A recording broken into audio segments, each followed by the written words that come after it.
Welcome back. This is episode, I don't know what number we're on, but this is going to be a good one. Today's episode is about rentals, buying existing or building new. A concept that even if people have rental property, the building new part is probably something they're not familiar with. So we want to try to cover that, and got a lot of cool stuff to talk about today, Reg. Nice vest. Appreciate it. Yeah. So what's the ding? Like what's the difference? Why is it so different to have existing rentals compared to buying new rentals? Like what is it? There's two different worlds that exist in the investment property marketplace. So we're going to cover both of them, and I think the first thing that we should cover would be, why is buying existing a better investment, right? Most people, when they think of investing in rental properties, single family home, duplex, four family, gonna go out, they look at something that's already up and running. It's in a single family, for example, if they're buying it and they're gonna use it for an investment property, typically a large majority of the single family homes in the marketplace that are for sale are owner occupied. There's no tenant in there. So chances are, if you're buying an existing rental property that's a single family, it's going to be empty, right? So you've got a couple things to do to make that profitable, why it's a better deal perhaps for you, depending on your situation, than buying a new property. The first one is, when it's empty, you don't have to go through all the hassles of letting a tenant know that they're leaving, letting a tenant know that you're going to rehab. I mean, all those things. You're going to rehab it, you're going to remodel it, you're going to update it, you're going to do all these things, new carpet, new furnace, new light fixtures, plumbing fixtures, cabinets, flooring, blah, blah, blah, all that, right? So it's easier on a single family to do that. Duplex, one at a time. You do one unit, somebody's still living in the other unit, then that one's done, they move, new person moves in, that person leaves, and you just kind of keep rolling through that, right? So I think that there's a way to potentially force equity depending on how you're good with these, right? Okay. Are you good with these right here? How good are you with the hands? And what kind of connections do you have in the marketplace concerning repairs, Right. flooring, like I said, your trades, your HVAC, your electrician, your plumber, those kinds of people. Or a lot of cases, handymen are just phenomenal. Handymen are the best because they are very skilled in a lot of different areas, and they can do a lot of the things. They can do maybe 80-90% of what needs to be done, right? Right now I got one that I'm rehabbing because we're selling it. I got to put a new roof on it. And my guy's done everything. He's painted the cabinets. He redid all the plumbing. He put new cabinets in, like I just said. He put new light fixtures in. He put new plumbing fixtures in. He painted the entire exterior. It was green siding. He painted it white. He painted the gutters and the fascia black. He painted the brick black. You know, just dressed everything up to make it look nice. Can't do the roof. So I got to have a roofer come in and take the old roof on, put a new roof on. Perfect example. Phenomenal handyman, right? So the second way that a buying existing might make sense is, right now, I just read an article earlier this week that foreclosures overall are up about 16% year to date compared to last year. Are up. They're up. But they're still super small. They're still a really, really small segment of the marketplace, but they're still trending up. And the biggest reason for that is when rates started to shift and an upward trajectory like they did several years ago, people had some choices to make. They could do a 30-year fixed rate, they could do a 15-year fixed rate, or they could do a balloon. The mortgage was good for 30 years, but it adjusted. But a balloon is the wrong term. Adjustable rate mortgage, an ARM they call it, right? Okay. So those adjustments are coming up. So maybe they got a rate at 5%. Well, now it's 6.5%. Right. So their payments are a little kitty wampus. They're a little backwards. So they're trying to scramble. So that's some of it. Some is just life changing. So that's an opportunity. And typically the third reason for buying existing versus building new is it's better cash flow. you're going to get typically better cash flow in an existing property than you will, in a new property. Again, there's a lot of factors. Right now, interest rates are a little bit of a downward trajectory, so that might change a little bit, Right. but that's typically the case. Not always the case, but more often than not. So I like what you're talking about, because I'm thankful for that. I love the real estate when you're talking real estate, because I just Let's I just get love it then. real Let's estate. go. Come on. What are some of the cons? Some of the cons are, the biggest one, maintenance. On an older property, depending on the age, maintenance is always going to be an issue. Now, even if you put in new plumbing fixtures, new electrical fixtures, new HVAC system, you still have original pipes. That's right? true. Right? Sometimes, the pipes from the street, That's the right. sewer pipe from the street to the house, Might be. right? Might be clogged with roots Yeah, and things yeah, like that. yeah, You gotta yeah. get in there, drill them out, things like that. Electrical lines, sometimes the conduits, it's old, and sometimes it's got a little something this, something that, so. And then the HVAC system, the ductwork might not have been taken care of, might have been a smoker in there, all kinds of weirdness, You're always gonna have more maintenance, obviously, on an existing, I'm talking like a 30, 40, 50, 60, 80, whatever year-old property. You're always gonna have maintenance, no matter what you do to it in terms of the rehab you make. You still will have things that are behind the walls or underneath that you don't necessarily see versus the new product. And management. Managing an existing property that's older takes more time, more energy, it's more demanding. Can you elaborate on that? I just did. Oh. Because I talked to you about the management, because I talked about the maintenance, Okay. right? Okay. So it's time, right? True.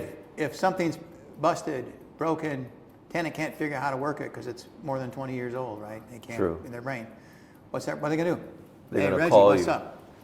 This isn't happening. Blah blah blah. Blah. This is going on. I don't have a Ring, thermostat. I don't have a digital thermostat. I can't do it on my phone. How do I do this? Right. A big one is smoke detectors. People love to call you about their smoke detector. It's beeping. Did you change the battery? No. So, come on, I've man. had those calls Yeah, before. of course. So now, they're all integrated, with the electrical system. Gotcha. You don't have that issue. So little things like that. So maintenance and time are really interconnected, right? Okay. They're 100%, interconnected. And let's see, I got to get my glasses. Does the look at my cost notes. ever balance out though? Because you're almost saying that when you're making internal changes in the existing property, you still have external parts that are still older, but then you have the new property where everything is new, a lot less. Yeah, you're getting ahead of ourselves, but yeah, Oh. yeah. Like, let's use a roof, okay? Let's use a roof. So this roof I'm talking about, and this property I have, it looks at the the underneath, the wood that's basically underneath, right? But the wood looks to be okay, but sometimes they get up there and it's rotted. And then I had a guy one time, like 15 years ago, the dude almost wanted to have kids. I mean, he fell, dude, right on the rafter. He got, right there. Fell through the roof, landed on a rafter in his crotch. So, oh yeah, real world. You didn't see it. Fell right down, baby. Landed on the rafter. Sometimes things like that happen. You don't know, Okay. that's more money, more damage, more Right, liability, more. Insurance is more money. All those kinds of things. So those are some of the cons. Some of the cons. Yeah. Okay. So how can you, the market is so you hear all these different things. Yeah. You hear the market is crappy in Florida, then you hear the market is really solid in the Midwest. It is. How can you find good single family investment properties or even duplexes in today's market? Yeah, single family, duplex, 4-family. Several things. The very first thing is we all have a sphere of influence. We all have people that we know. Okay? The average person comes across or meets, just ready to get blown away, Reggie. this is fun fact. I'm not sure you can handle what I'm about to tell you. The average person comes across, meets 10,000 people in their lifetime. Okay? That's insane. So let's whittle that down, right? To 100 maybe that you are good buddies with. I mean, that's just people, you might meet random people of a friend of a friend of a friend, or your school classmates, or your college buddies, or your work people, that your employees, your fellow employees, all the different. I mean, that's your whole life, right? The whole life. So let's whittle that down to 100. Okay. And really, those that you talk to, I don't know. Give me a number. Maybe 50, half of them. Okay, half that. That's your spear. Right. Send them out an email. Oh, Send an okay. email. Because they know somebody that's in there. Before it goes in the market. Hey, I'm looking to buy an investment property. It can be a single family, it can be a duplex. I prefer a duplex, I prefer a single family, I prefer whatever it is. If you know anybody, please call them or have them call me. They can save, some fees if they buy it directly from me. I buy it directly from them. I get a better price, they get a better, yeah. I like that. Yeah. I like that. So that's one way you can get. Yes. Let me give you an example. Yesterday, we're filming this on Wednesday. Yesterday, I get a call. Marcus, hope he's listening to this. Marcus, what's up? Never calls me. Chris, that property I told you about, the guy wants to sell it.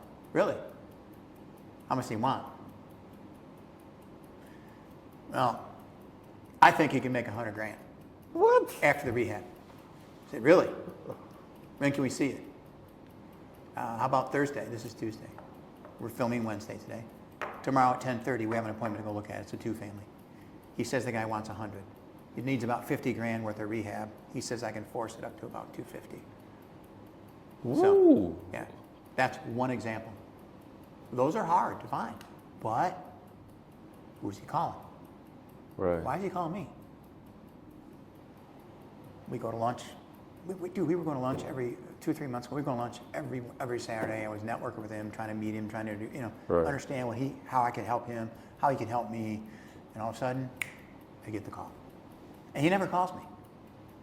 He never calls me. So I was in a meeting. I couldn't take the call. I texted him, Marcus, I can call you after lunch. I called him right away. Hey, remember that property? Yeah. There we go. Perfect example. Real world example. I love doing rehabs, man. I'm the guy. I look in the mirror, I'm the guy. See, I'm the I don't have opposite. to worry about anybody else. I'm not really a rehab guy. No, I love the rehabs. They're easy. They're fun. They're challenged.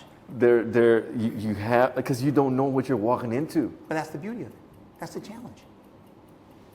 It's boring, if you just do the same thing. It's boring. The challenge of trying to figure it out, solve it. Yeah. I like it. Yeah. Is there another way besides just your sphere of influence that you can be like, somebody new just kind of watching, following on this channel, this episode, kind of like, okay, I'm a hermit. I don't really know a lot of people. Is there another way to find? Of course. There's many ways. We just hit a couple of them.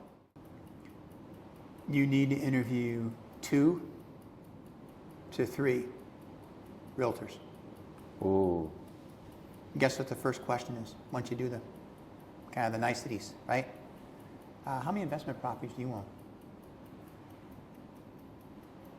None. Meeting's over.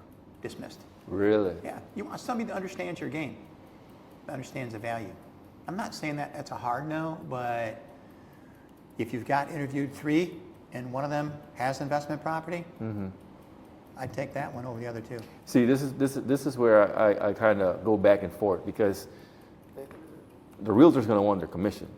Yes. So how do you have enough profit to play with if they're bringing you the deal already and expecting a commission? Well, because typically the seller gives how it works. Okay, we're getting into a little different game here, but let's use a $200,000 house. Right. Okay, let's say the commission that an agreement. I'm selling my house, and I have an agreement with Jane Doe Realtor Company. Okay, I'm going to pay her 5% to procure me a buyer. As part of that agreement, she gets 2.5%. She's my agent. She represents me. I give her permission to offer the buyer's agent another 2.5%. Got it. Yeah. Okay? Yeah. That's how that's taken care of. Got it. Some buyer agents want more, some will agree to that. You just have to negotiate that with the buyer agent. And those are questions that you have to ask. Okay. Does that make sense? That's why it's so important to find a realtor that actually plays or does investment properties. So I think it's critical, personally, for me, you know, but it's not a hard yes or a hard no. It's your comfort level. For me, I want somebody that's experienced in the game, that either understands it themselves, that owns it, or they specialize in it, right? They specialize in investment property and selling and bringing buyers or bringing sellers together. One of those two they're hard. They've got to be. That's critical. Anybody can get in a car and take you around and look at a computer and say, here, let's look at these. Right. But what's it going to rent for? How much rehab is it going to take, if any, right? What's it worth? You know, when I fix it up. So you got to have that information. A good realtor will be able to get you that really quickly. So if you want to really like kind of scale this, you almost want to have kind of like a team. You want like Yes. so you have like a 100%. realtor. Is there 100%. anybody else that you haven't mentioned besides the realtor that you want to have part of your team when you're doing this? I think for what we're talking about today, let's just stick with the 2 or 3 things that we just mentioned. Okay. And for time's sake. And then also, I think that part of that process is you need to basically, and this is where we could use a whiteboard, but you asked me, I didn't think we needed one, but just pick out, just imagine there's a whiteboard that's behind me, okay? And I want to be in this city, in that city, in this neighborhood, in that neighborhood, and up here and down here. I'm staying away from there.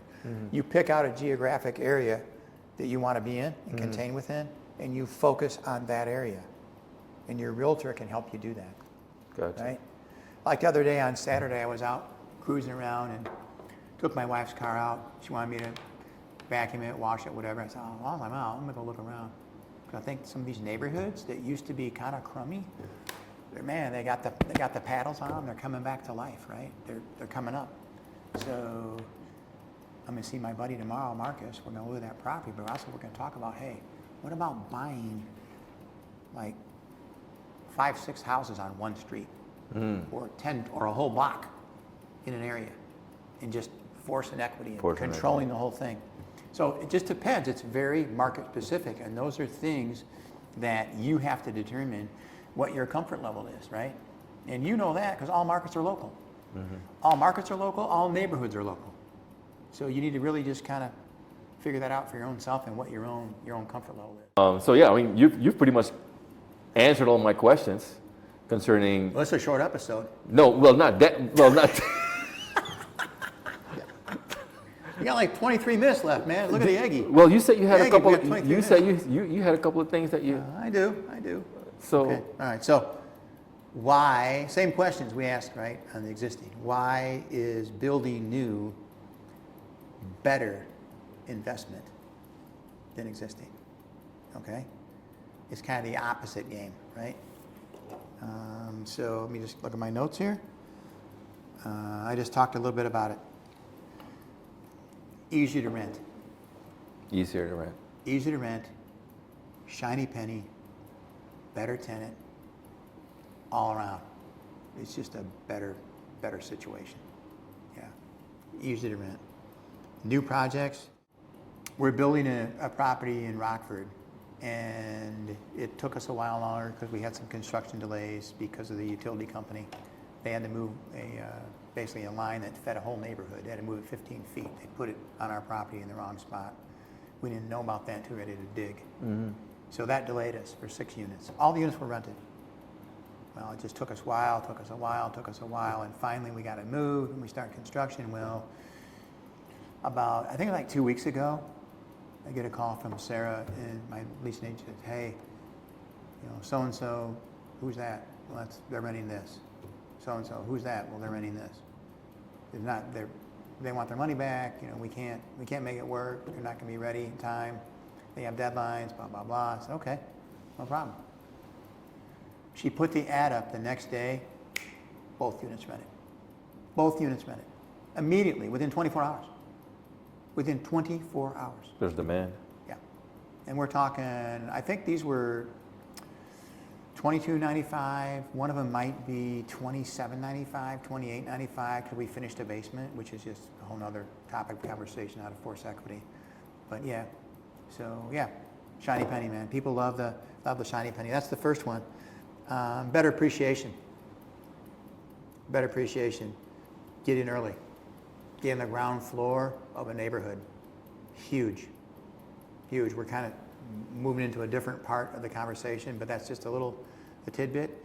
Get in the neighborhood, get in early before they break ground. We have in our own world, okay, pre-construction pricing. What does that mean? That means if I'm building a subdivision, I'm starting, I have pre-construction pricing, which means basically I'm giving you the best price you're ever going to get. We haven't started construction yet. You're getting on the ground floor. You get better pricing than the guy that waits 6 months. So get pre-construction pricing. Your forced equity in the new build.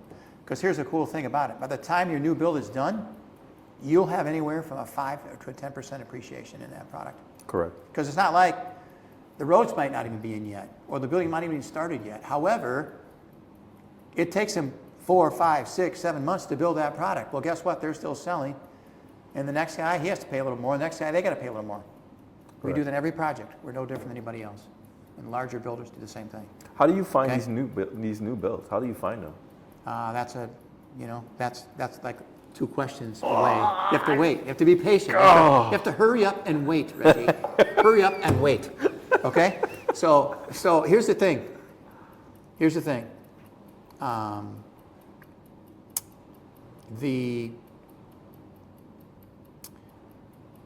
If you were to look right now and do your own research and use whoever your internet service provider is, whoever that is, I shouldn't say that, whoever your search engine is, right? I don't like using the G word. They have too much, they control too much. So whoever else you use besides the G word. If you do a search right now, this is huge, man. You can laugh all you want. Hackle away, that's fine. Okay, this is good stuff. Okay? I want you to put BTR, communities, Pulte Homes, Lennar Homes, D.R. Horton Homes. BTR is build to rent. Right now, these are publicly traded companies. You can do build to rent, all you do is put build to rent Lennar, build to rent Pulte, build to rent D.R. Horton. Okay? Okay. And if you see that information, your head is going to blow up like a pumpkin. They're taking entire communities, 100, 200, 300 homes, selling nothing, building them and renting them. Now these are nationally companies, right? These are publicly traded companies where their margins are anywhere from 24 to 26%. Why do you think they're doing that? Why? That's where the money's at. Because of the same thing we're talking about. They're building something today in 2025, in 2 years, they sell it. Yeah. They get the appreciation. That's why.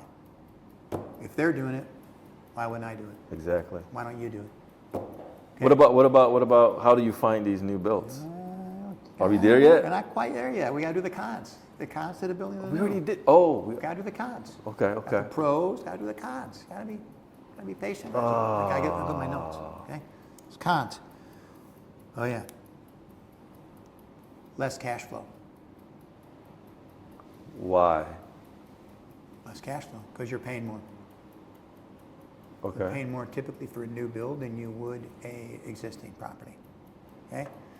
In a healthy market, okay, in a healthy market, what's balanced between sellers and buyers, new historically is 15% higher than existing. Okay. Same square footage, same features, it's just new. Everything's new, costs more. Okay? Right now, that's in our market in the Midwest, it's very, very balanced right now. It's the first time in history. That's the first time, yeah. Very, very balanced, okay? So it doesn't always apply. But a lot of times, for the majority of the times, it's going to apply. And the reason why it doesn't apply now is because the inventory is so small. There's so few sellers out there. There's more buyers than sellers. It's an imbalanced market, so the market is adjusted accordingly. Okay. Right? The demand is still large in the Midwest, other parts of the country. So the buyers outweigh the sellers. So who's in control? Sellers. The sellers are in control, okay? So the balance is a lot closer than it typically is, all right? So overall, your cash flow is going to be a little smaller. This depends, on a lot of factors. But generally speaking, it's going to be slower. It's going to be smaller. And like I just said, you're going to have to pay more, typically more, for an existing, for a new home or a new build, whether it's a duplex or in this case a single family, than you would, an existing home. The new builds are a long game. Okay. They're a long game. They're a 7-year play, a 10-year play. And back, difficult sometimes to find the values is another challenge. It's difficult to find the values, to find the neighborhoods, to find the new builds. But I need to bump back to the pros. One of the biggest pros to building new, especially for somebody that wants kind of a hands-off, they don't want to manage, they don't want to touch it, is there's no maintenance, man. There is just no maintenance on a new build. That's true. Okay, we, for example, when we build a new home for a customer, I'm going to call Reggie in 45 days, or my staff is going to call Reggie in 45 days. Hey, this is it's time for your 60-day walkthrough. When can we come by? Give me a list of the subs that we need. The cabinet door needs adjusting. There's a paint chip here. The cabinet, the countertop, there's a chip in the countertop. I don't know what's going on, but the furnace doesn't seem to be working right. It's like 75 upstairs, but then downstairs it's 70. Whatever it is, we call you for service. Okay. In 11 months, we call you for your 1 year. Get your list together, we'll do your 1 year service, okay? So for 1 full year, you're covered on new builds. And the manufacturer's warranty transfers to you. So your cabinets have warranties, your furnace has a warranty, your plumbing fixtures have warranties, all the appliances. I mean, all those things transfer to you. They follow you. They stay with you. And new build, you don't need a new roof, man. That's right. You don't need new windows. You don't need new siding. You're new. I've shared this in other episodes, but we have right now 100 units, 110, 98. It's bouncing in there somewhere because we're building and we're selling. Okay, and we have service on those units. If we do, I really need to track this so I have accurate information because I'm a big numbers guy. But I'm just gonna, I'm fairly confident, I'm 90% confident this is accurate.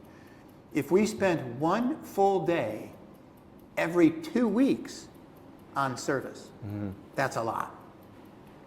Out of 110 units, 100 units. Wow. New builds. And we buy them, or we build them, we put them up, we keep them, we hold them for 1 year, 5 years, 10 years, flip out. Yeah. So that's a big pro on the new build side. I have to come back to it. Let's jump. Is material cost when you're building these new builds? How does that factor in to the cash flow? Does that also? What do you mean? Because cost for material is so high nowadays. You know what? And with the existing properties, that's already factored in. It's yes. So how do you factor in the rising cost of material when you're doing these new development projects? We don't factor it in. The buyer does. The market does. The market self-levels. Remember we talked about the 15% factor? Right. Right now in the Midwest, we're very, very balanced right now. So that's already taken into consideration. The market adjusts itself. Okay. Does that make sense? Yeah. Okay.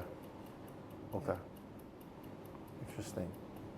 So you're just kind of flowing it down to the buyer. Got it. Yeah.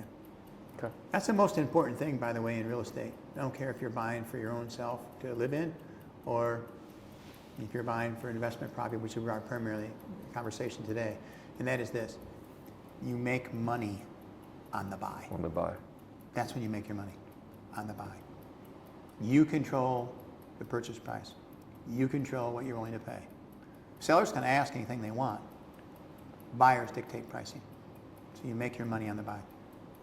Not on the sell. No. If you did it right, You'll make money, because you bought it right. Okay? Okay. All right.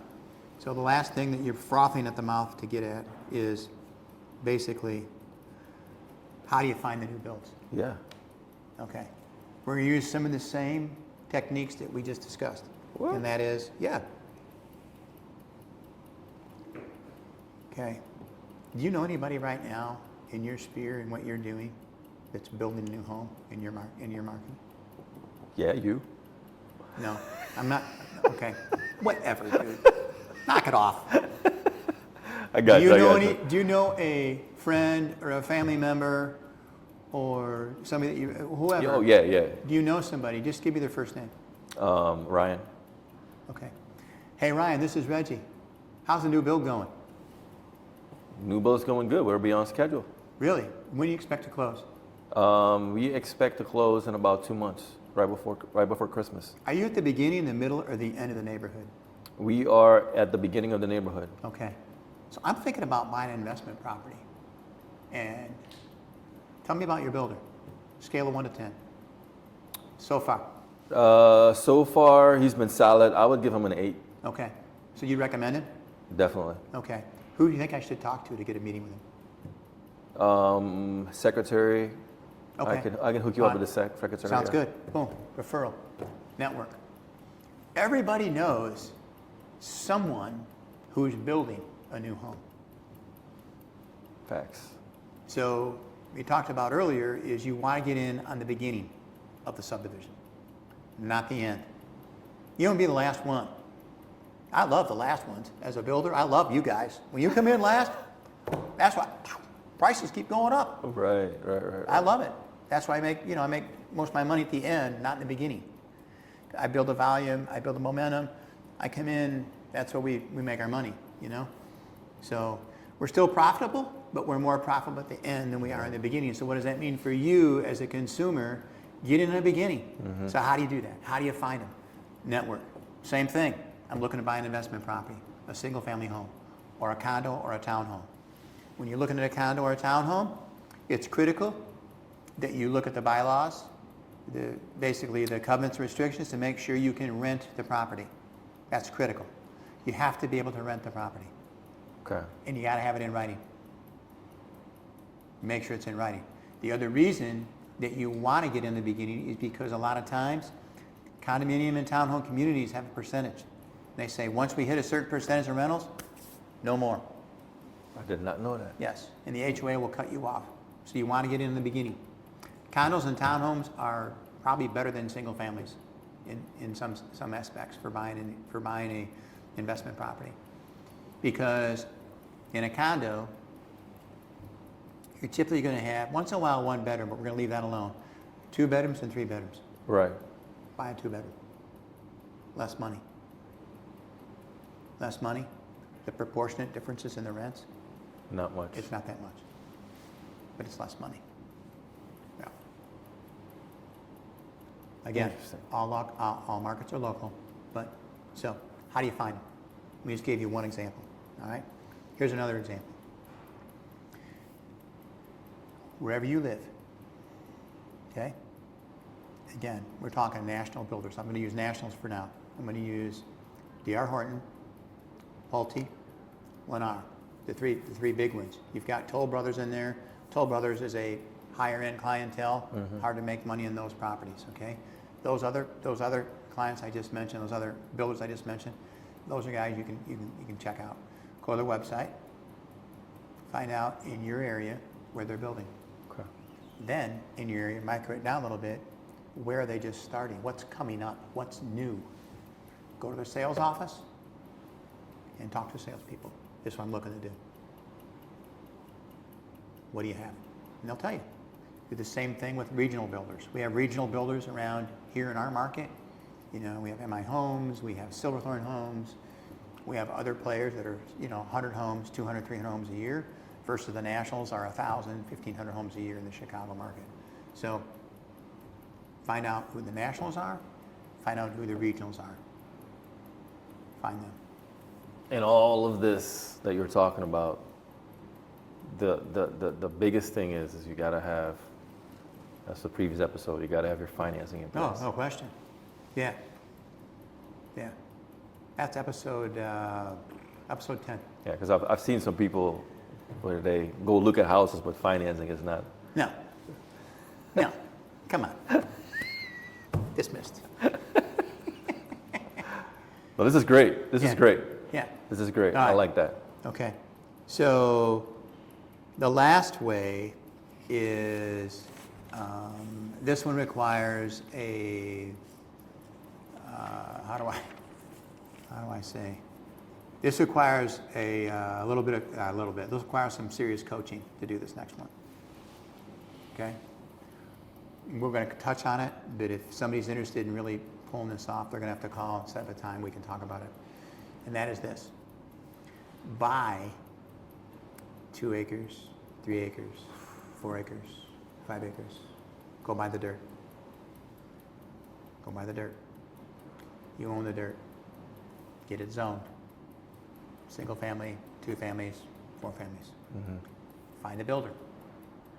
Negotiate a deal with the builder. I'll pay you 8%, I'll pay you 10%, all pre-solds. And when we first started in the development world, I had my guy down to 7%. We built 236 condos in 3 years. I paid him 7%. He did all the service, he did all the new construction, he did all the expediting, he did all of it. I just paid him. So that's what you got to do. That's a much more challenging process, but much more profitable.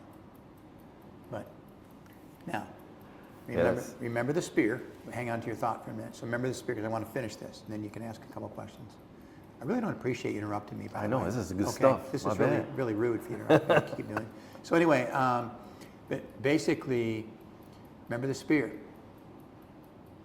Sometimes in your spear, you may know a builder. Okay. You may know a builder.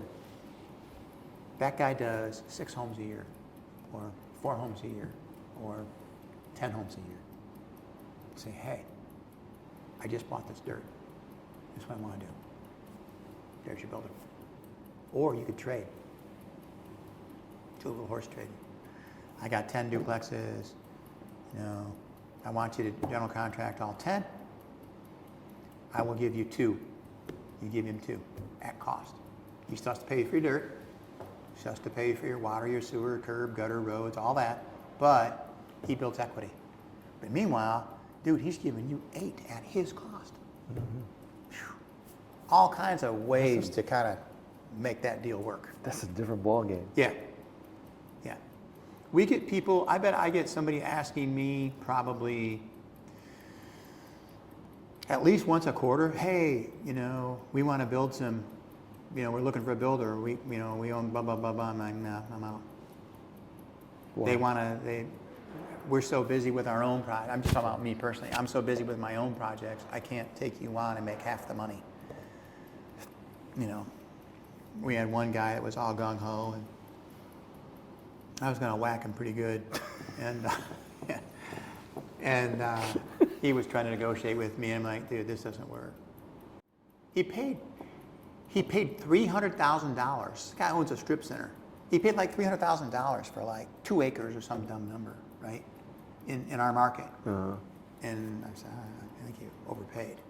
Well, what do you mean? I said, well, what's your real estate? Well, we own strip center.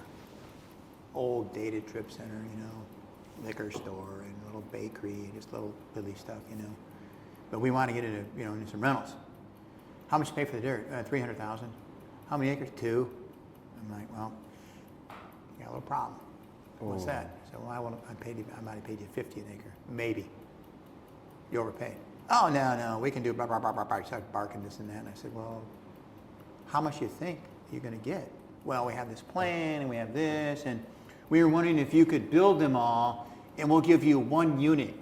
I'm like, are you on the crack pipe, man? You're on the crack pipe. That ain't happening. We ain't doing that. He was going to give you 1 unit? 1 unit. We'll give you 1 unit. I said, no. So you got to make it fair for everybody, right? You got to make it fair for all the parties. You can't just come on. That's awesome. Give me a break, yeah. So there's a few areas, right? Mm-hmm. I'm partial to the last one we talked about because I love the building parts. Easy, we do it. We got great team, great people, phenomenal, just a phenomenal network of guys that work with us and all that. But look where I am, man. Come on. It's taken me a long time to get here. But real quick, because we're over, I think. I don't even know where we're at because we had a little interruption. But this is important too. So everything that I'm telling you right now, I personally have done it. Personally. Okay. For example, in 2006, the market was just blowing up, completely bonkers. The whole world is just super crazy. Values are going up 20%, 25%. Florida was just crushing it. I thought, man, I'm going to open up like a little hustle on the side. I bought another condo in Tampa. I bought 2 houses in Tampa. I bought a townhome over by Naperville. I bought another townhome in Elgin. I bought another one over another. I bought these from Pulte, Lennar, these guys, right? I bought these from them, and I rented them. So all these things I'm telling you about, and I did the same thing that we're talking about. I bought at the beginning, and then I got it on the market, and so on. So all these things I'm telling you, we've done it. So it works. That's awesome. Yeah. Well, this is This was a great episode. I got a lot of this one. Hope you guys did. We're going to see you guys next week. And don't forget to like and subscribe to the channel. See you Thanks for guys. listening. See ya.